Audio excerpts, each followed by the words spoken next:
Halo teman-teman, kali ini kita akan bahas soal SIMAK UI untuk asam basa campuran ya materinya.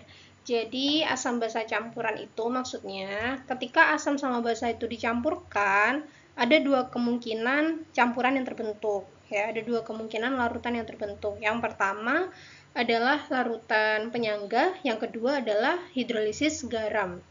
Jadi kita perlu tahu kapan kita pakai larutan penyangga, rumusnya, kapan kita pakai rumus hidrolisis garam. Dilihat dari mana? Dilihat dari mol sisa ketika sudah dicampurkan. Tuh. Oke, jadi ini soalnya dalam 25 ml larutan CH3COOH atau asam asetat 0,1 molar ditambahkan 5 ml NaOH dengan konsentrasi yang sama. pH campuran larutan tersebut adalah dengan Ka asamnya adalah 2 kali 10 pangkat min 5 ya. Ka asam asetatnya adalah 2 kali 10 pangkat min 5. Oke, berarti di sini campuran antara siapa sama siapa ya, teman-teman? Jadi CH3COH itu asam dan sifatnya dia lemah ya. Asam lemah. Ciri-cirinya kenapa dia lemah? Karena dia punya Ka, punya konstanta ionisasi asam. Terus yang di sini NaOH itu basa. Basanya basa kuat. Kok bisa tahu kalau dia basa kuat? Karena dia tidak punya Kb gitu. Di sini tidak ada informasi Kb. Jadi ciri-cirinya itu. Atau kalian juga bisa hafalin. Jadi CH3COH itu asam lemah, NaOH itu basa kuat dari hafalan. Oke, berarti langkah pertama untuk mencari tahu pH-nya adalah dengan menghitung mol masing-masing. Jadi mol asam lemahnya berapa, mol basa kuatnya berapa. Baru nanti kita masukkan di MRS, mula-mula reaksi sisa. Jadi nanti kita tahu yang sisa itu siapa, baru kita masukkan di rumusnya, gitu ya. Oke, jadi kita tulis dulu molnya. Jadi untuk mengetahui mol, rumusnya mol, karena di sini yang diketahui adalah volume dan molaritas, berarti kita pakai rumus yang mol sama dengan molaritas dikali volume. Ya, pakai rumus yang ini. Oke. Nah, di sini kan kalau yang asam lemah molaritasnya ada, volumenya juga ada ya. Cuma yang NaOH di sini volumenya 5 mili, konsentrasinya sama dengan CH3COH. Berarti kita tulis di sini molaritas NaOH itu sama dengan molaritas CH3COOH yang mana adalah 0,1 molar. Baru bisa kita tulis molnya. Berarti yang pertama mol CH3COOH dulu. Mol CH3COOH itu molaritas dikali volume ya. Molaritasnya 0,1 dikali volumenya 25 mili. Berarti hasilnya 2,5 milimol. Oke, karena kenapa kok dia milimol? Karena di sini volumenya dalam bentuk mililiter. Itu kalau mol aja itu volumenya dalam bentuk liter, gitu ya.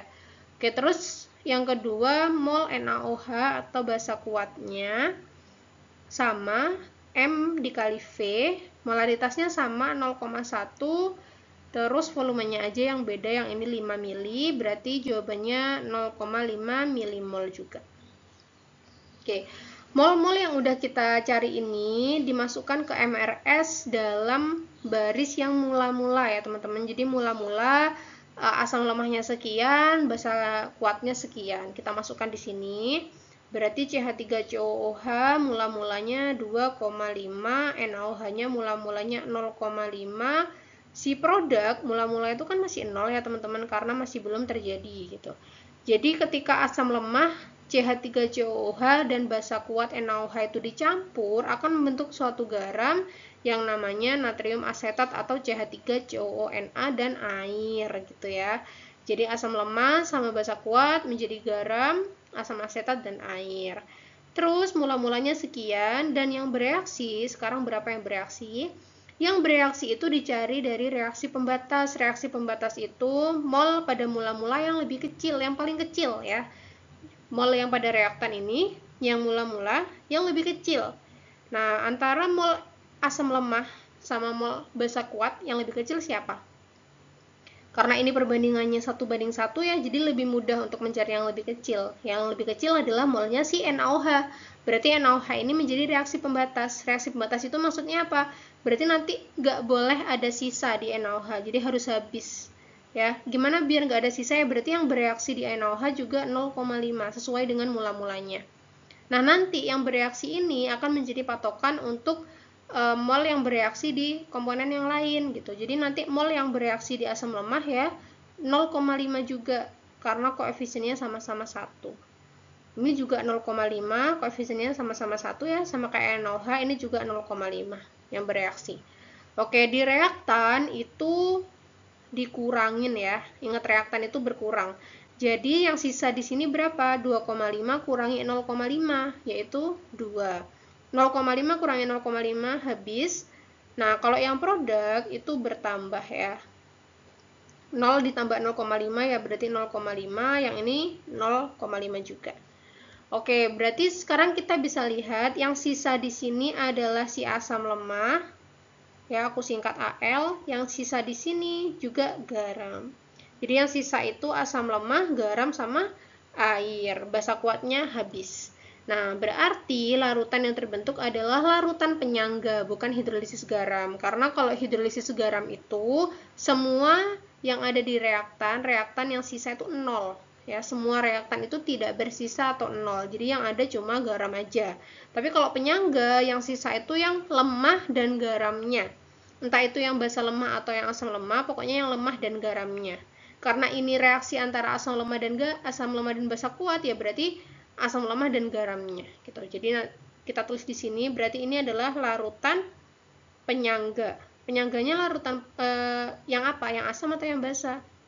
Yang asam. Dilihat dari mana? Dilihat dari komponen penyusunnya. Jadi ini kan yang sisa asam lemah ya berarti asam, penyangga asam. Kalau yang sisa basa lemah ya berarti penyangga basa gitu ya.